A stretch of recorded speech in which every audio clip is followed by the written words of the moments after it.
Saudi আরবের রাজা চাইলেও নিজ হাতে কাবা শরীফের দরজা খুলতে পারবেন না। হ্যাঁ, ঠিকই শুনেছেন, পৃথিবীর সবচেয়ে সম্মানিত ঘর, আল্লাহর ঘর কাবা শরীফের দরজার চাবি কোনো বাদশাহ, কোনো রাজ পরিবার কিংবা কোনো ক্ষমতাধরের হাতে নেই। এই চাবি রয়েছে একটি সাধারণ পরিবারের কাছে, যারা প্রজন্মের পর প্রজন্ম ধরে এই মহান দায়িত্ব পালন করে আসছে, যেটি প্রিয় নবী সাল্লাল্লাহু আলাইহি ওয়াসাল্লাম নিজে তাদের হাতে দিয়ে গেছেন।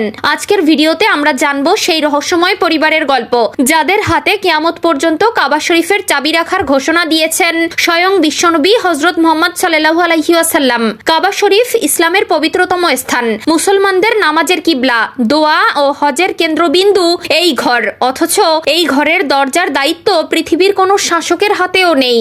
ইতিহাস বলছে, প্রাক ইসলামিক যুগ থেকেই কাবা শরীফের চাবি সংরক্ষণ ও দরজা খোলার দায়িত্ব ছিল বনু সাইবা গোত্রের হাতে। ইসলাম আসার পরও এই দায়িত্ব তাদের কাছ থেকে কেড়ে নেওয়া হয়নি। 630 খ্রিস্টাব্দে মক্কা বিজয়ের ঐতিহাসিক দিনে নবী করিম সাল্লাল্লাহু আলাইহি ওয়াসাল্লাম মক্কায় প্রবেশ করলেন। তখন কাবা শরীফ বন্ধ ছিল। তিনি কাবার চাবি চাইলেন, আর চাবি এনে দেওয়া হলো উসমান ইবনে তালহা রাদিয়াল্লাহু তাআলা আনহুর কাছ থেকে। রাসূলুল্লাহ সাল্লাল্লাহু আলাইহি ওয়াসাল্লাম নিজ হাতে কাবার দরজা খুললেন, ভেতরে প্রবেশ করলেন এবং 2 রাকাত নামাজ আদায় করলেন।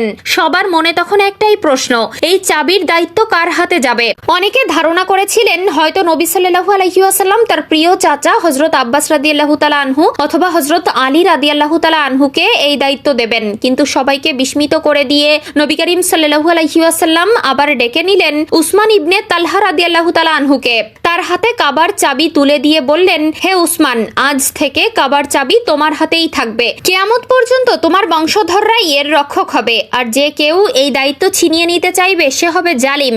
এভাবেই শুরু হয় বনু সাইবা পরিবারের হাতে কাবা শরীফের চাবি রক্ষার ইতিহাস, যা আজও অটুট রয়েছে। বর্তমানে এই দায়িত্ব পালন করছেন শেখ ডক্টর সালেহ বিন জায়েদ আল সাইবি, যিনি বনু সাইবা বংশের 108তম উত্তরসূরি। সৌদি বাদশাহ বা বিশ্বের যে কোনো ক্ষমতাধর ব্যক্তি কাবার ভেতরে প্রবেশ করতে চাইলে তাকেও তার কাছেই অনুমতি নিতে হয়। প্রতিবার কাবার দরজা খোলা বা বন্ধ করার সময় চাবিটি রাখা হয় একটি বিশেষ সবুজ ব্যাগে, যা তৈরি করা হয় কাবার গিলাফ প্রস্তুতকারক কারখানায়।